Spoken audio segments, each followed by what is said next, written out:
Hablaremos ahora de la filosofía de Fichte como parte de esta introducción al curso Hegel y el siglo XIX.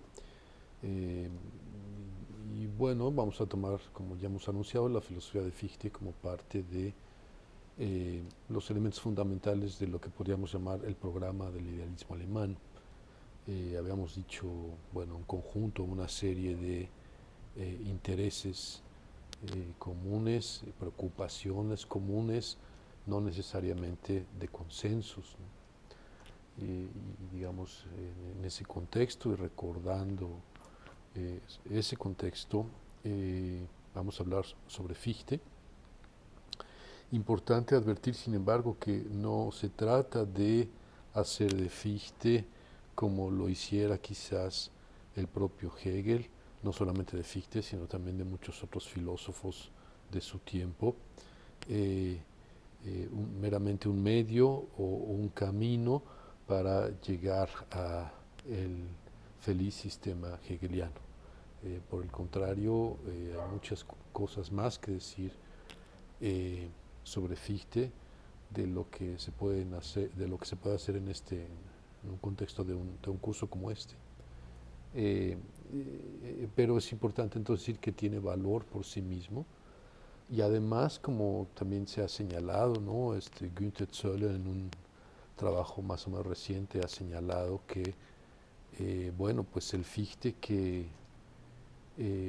conoció Hegel dista mucho de ser el Fichte que nosotros podemos conocer o hemos conocido, entre otras cosas porque, bueno, ha habido una cantidad importante de trabajo académico sobre la obra de Fichte y hay varias ediciones críticas de las que se carecía en, momentos en el momento de su incepción en el tiempo del propio Hegel, ¿no?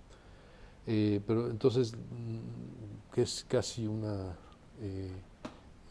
torpeza comenzar diciendo que Fichte es un pensador importantísimo para este periodo y para el programa del idealismo alemán. No solamente entabla diálogos con muchos de los pensadores más importantes de su época, sino que pensadores de otras generaciones están entablando diálogos con él, entonces tiene un valor por sí mismo.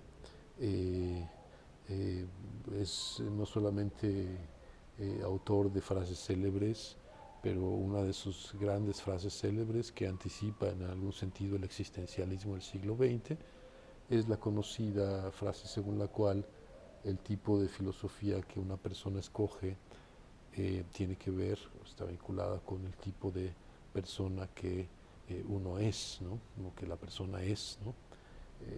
Entonces, sí, esto tiene algo de fondo y toca su filosofía quizá muchos temas importantes al mismo tiempo.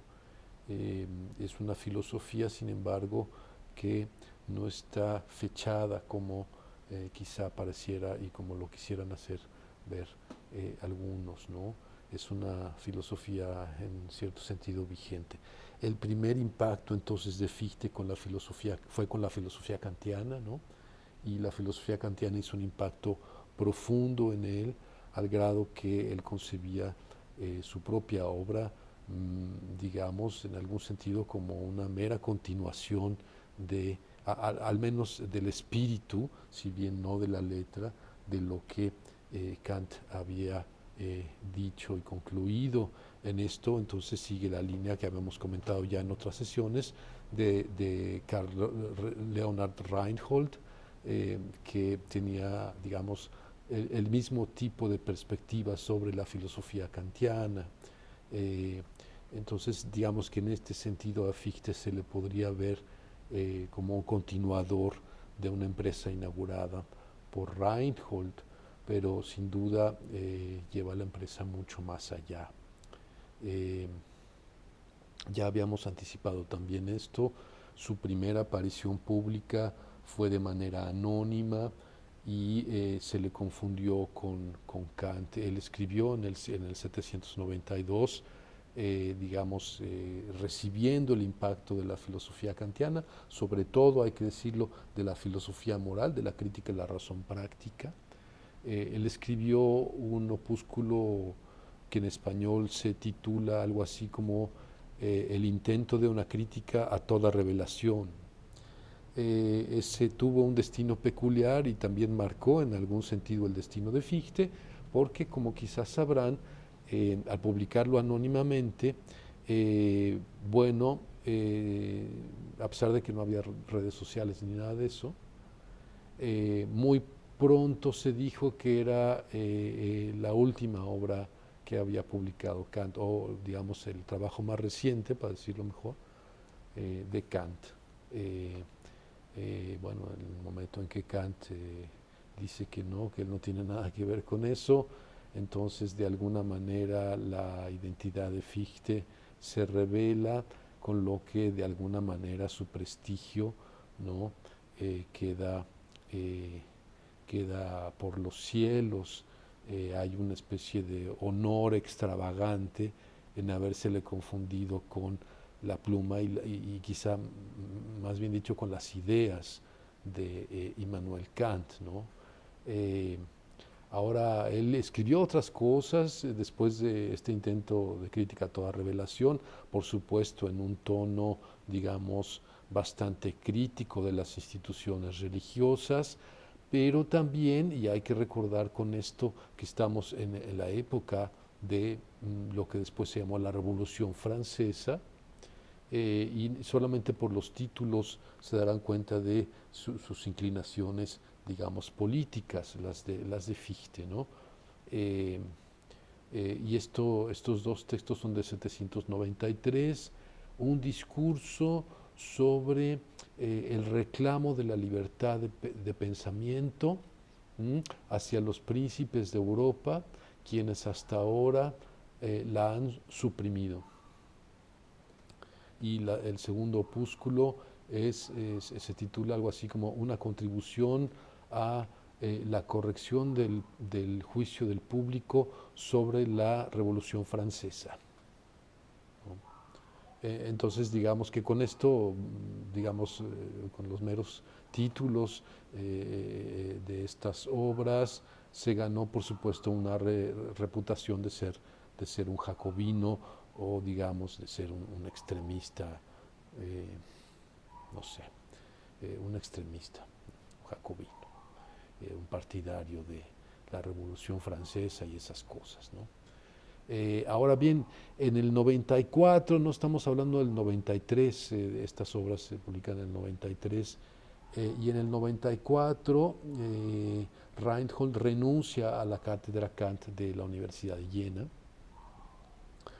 Ya había mencionado este asunto. A pesar de ser el primer ocupante, Reinhold renuncia a la cátedra. Sería muy largo y no viene al caso revisar los motivos.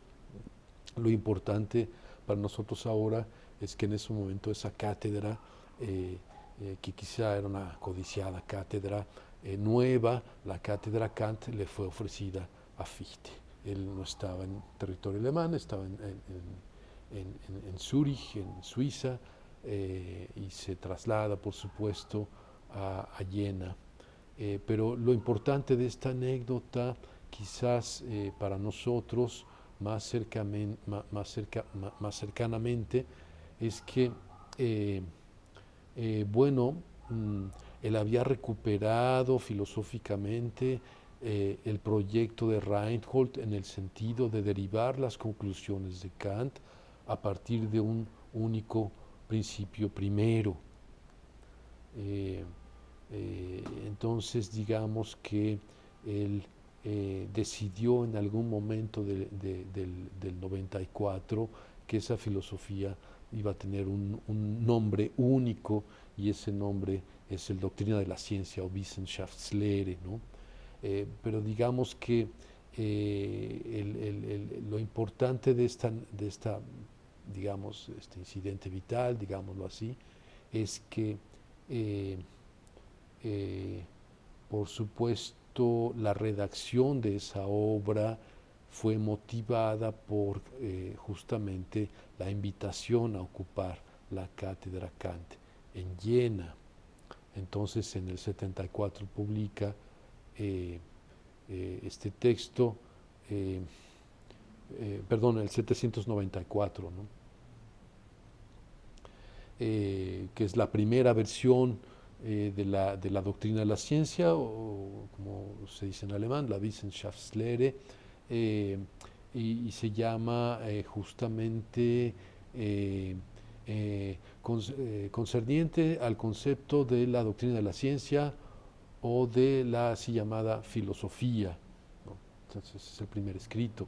Eh, pero digamos que eh, eh, digamos, es un escrito motivado por la ocupación de esa cátedra y es el primero de una serie sucesiva de escritos con títulos similares, ¿no? Que todos ellos llevan de alguna manera la expresión Wissenschaftslehre, que es, digamos, algo así como su, su, su copyright o algo así, ¿no? Su sello característico. Eh, pero nunca concretó, digamos, la gran obra, el gran sistema que él, digamos, había proyectado. Ahora vamos a revisar con algunas fechas, ¿no? Es lo que estamos haciendo, de hecho. Entonces, esta primera digamos, versión, digamos, eran como los rudimentos de lo que él consideraba un nuevo sistema, ¿no? Apenas llegado a Jena. Y empezó a dar unas clases, una cátedra con el título los fundamentos de la doctrina de la ciencia completa o de la entera doctrina de la ciencia, ¿no? Y estas lecciones, Vorlesungen, como se dice en alemán, fueron, digamos, continuadas durante el siguiente semestre y digamos que son el primer intento de una presentación pública de su filosofía. Eh, Él había, por mera conveniencia y practicidad, había impreso y distribuido en algunos fascículos el material del curso en estos 2 semestres.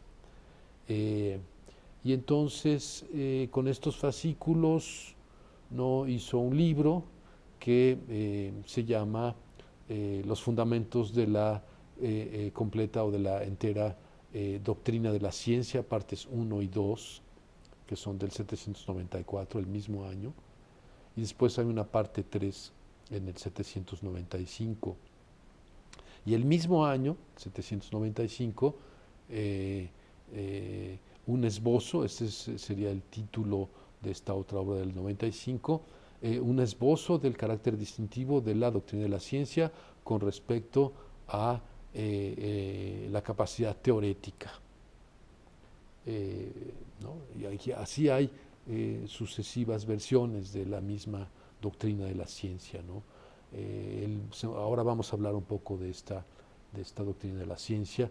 Estoy recapitulando un poco su obra para, digamos, también información más amplia. Pronto Fichte mostró insatisfacción con los fundamentos, ¿no? Los Grundlage de la doctrina de la ciencia. Y entonces decía que, bueno, sería propicio que sus lectores y lectoras o también sus escuchas, sus auditores y auditoras, porque no le daba por dictar conferencias, eh, bueno, que tratara este texto, el de los fundamentos de la doctrina de la ciencia, de 794, de una manera meramente provisional, como si fuera una mera primera presentación de los principios básicos. Y entonces, bueno, hizo otra versión que recientemente ha recibido mucha atención, en los años recientes, es la versión del, 60, del 96-97, que es la que se llama Nova Metodo. El título completo es algo así como Los fundamentos de la filosofía trascendental, nuevo método, Nova Metodo. Y ahí ofrecía una versión completamente revisada de los principios básicos de su filosofía. Esto, digamos, que la mantuvo durante su carrera como profesor en Jena. Después, más adelante, en el 97-98, publicó 2 introducciones, una de ellas, al menos una de ellas, por cierto, traducida al español, y un primer capítulo de una nueva versión de la Wissenschaftslehre, de la doctrina de la ciencia, y tiene el título Un intento de una nueva presentación de la doctrina de la ciencia. Esto lo publicó en uno de las revistas filosóficas de la época, editadas en Alemania. Bueno, entre otras cosas, no solo escribió, digamos, variantes o variaciones sobre la Wissenschaftslehre o diferentes presentaciones de la misma obra. También escribió sobre los fundamentos del derecho natural, ¿no? De acuerdo a la Wissenschaftslehre, eso también publicado en el 67, en el 96-97, y también el sistema de la teoría ética según los principios de la doctrina de la ciencia del 98. Y bueno, hay también otras obras importantes. Es pertinente mencionar que en esta época él se vio envuelto en acusaciones de ateísmo, porque publicó un breve artículo con el título acerca de la base de nuestra creencia en el gobierno divino del universo. Y ahí él tomaba, según él, herramientas kantianas para inferir que todos los intentos filosóficos para demostrar la existencia de Dios a partir de el hecho de la ley moral o a partir de cualquier otro hecho eran en realidad intentos completamente fracasados e infructuosos. De ahí, bueno, sumada a su reputación de jacobino, las autoridades que pagaban su sueldo, que eran los príncipes sajones de la época, lo acusaron de ateísmo y se creó una controversia pública. Insisto, todavía no había redes sociales, pero fue lo suficientemente fuerte como para que también a raíz de algunos errores, digamos, tácticos de Fichte, él fuera, digamos, despedido de su puesto académico en Jena. Es el año de 799.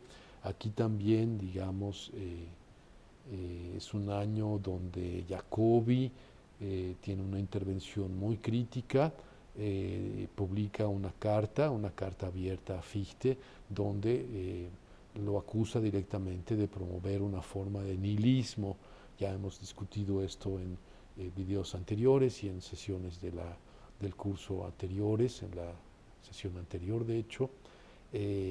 Entonces, claro, para Jacobi, Fichte representaba una forma de escepticismo y una forma de ateísmo, y por lo tanto estaba del lado, digamos, incorrecto, o por lo menos del lado en el que Jacobi no se ubicaba, ¿no? Después, también en ese año, Kant publicó una declaración en la que se deslindaba del sistema de Fichte y pues desautorizaba cualquier tipo de relación entre su propia filosofía, es decir, la de Kant, y la Wissenschaftslehre de Fichte. Entonces, este año no le fue muy bien al pobre de Fichte. Él regresó a Berlín, todavía no había una universidad en ese momento, muy pronto la habría y lo contratarían, de hecho, como el primer, diríamos ahora, jefe de departamento. Pero se dedicó a dar conferencias públicas, ¿no? Y a pasar el bote, ¿no? Es como se mantenía, dando conferencias en salones, en los salones berlineses. Eh, entonces se dedicó un poco a responder las acusaciones de ateísmo y también a responder las acusaciones de nihilismo de Jacobi. Eso provocó un libro, o digamos, le motivó a terminar un libro conocido como El destino del hombre o La vocación del hombre, que se publicó en 1800. Y en ese mismo año, otro libro eh, eh, de- titulado La sociedad comercial autocontenida o encerrada. No era un partidario de libre comercio, eh, eh, el buen Fichte.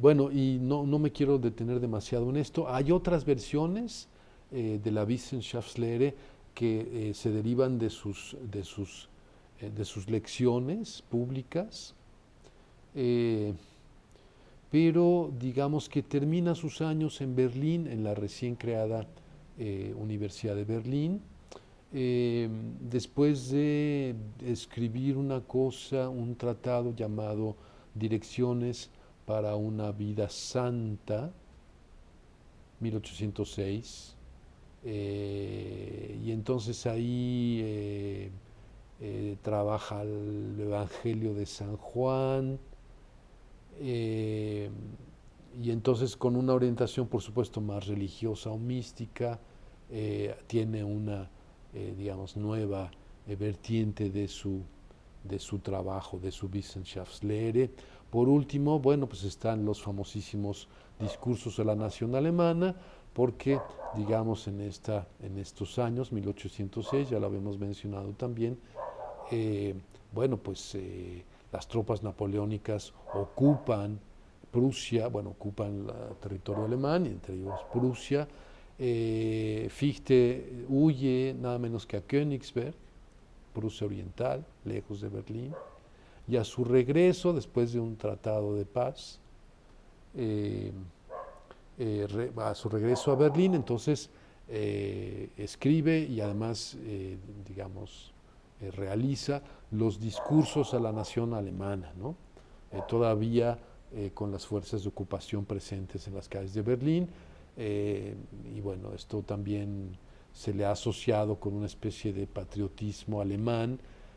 Por supuesto que a los alemanes ahora, a lo alemán, digamos, ahora no se le puede permitir un patriotismo después de la historia del siglo XX. Pero bueno, en esos discursos, entre otras cosas, lo que delineaba era un importante programa de educación nacional, ¿no? Que no tenía nada de nazi ni nada de eso, ¿no? Bueno, vamos a dejar esta parte ahí y en el video inmediatamente posterior vamos a hablar más en concreto, contenido más filosófico de la doctrina de la ciencia de Jena, 1794, eh, eh, y bueno, las sucesivas, ¿no? Eh, entonces, nos veremos en el siguiente video.